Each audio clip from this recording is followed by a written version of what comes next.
Një grua e moshuar hyri në një restorant. Ishte e lodhur dhe uritur. Në një cep pa një burr të veshur me rroba të shtrenjta duke ngrënë pranë një tavoline plot me ushqim. Ajo ju afrua ngadalë dhe me butësi i tha: "Zotëri, a mund të më jepni pak nga tepricat e ushqimit tënd? Nuk kam ngrënë prej ditësh." Burri e pa me përçmim dhe i tha: "Tepricat?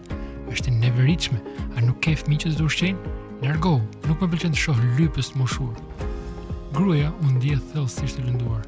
"Nuk ka më mirësi në këtë botë," mendoi ajo. "Edhe fëmijët e mi më kanë braktisur pas gjithçkaje që kanë bërë për ta."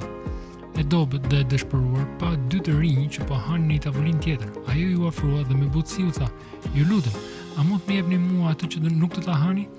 Djemt buzëqeshin dhe ja dhanë ushqimin e mbetur. Por ndërsa po përgatitej të hante, ata ja morën pa pritur nga duart, e hollën në kosh dhe u larguan duke qeshur. Sytë e saj u mbushën me lot.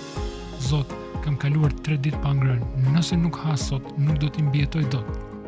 Në atë moment ndjeu një prekje të lehtë mbi shpatull. U kthye dhe pa dy djemt, këtë herë me pjatat e ngrohta të freskëta në duar, me çanta plot me ushqime për ditët në vazhdim. "Nuk mundem të lënim të hash tepricat tona," tha njëri prej tyre, "prandaj të blem ushqim të freskët." Gruaja buzëqeshi me splodheve.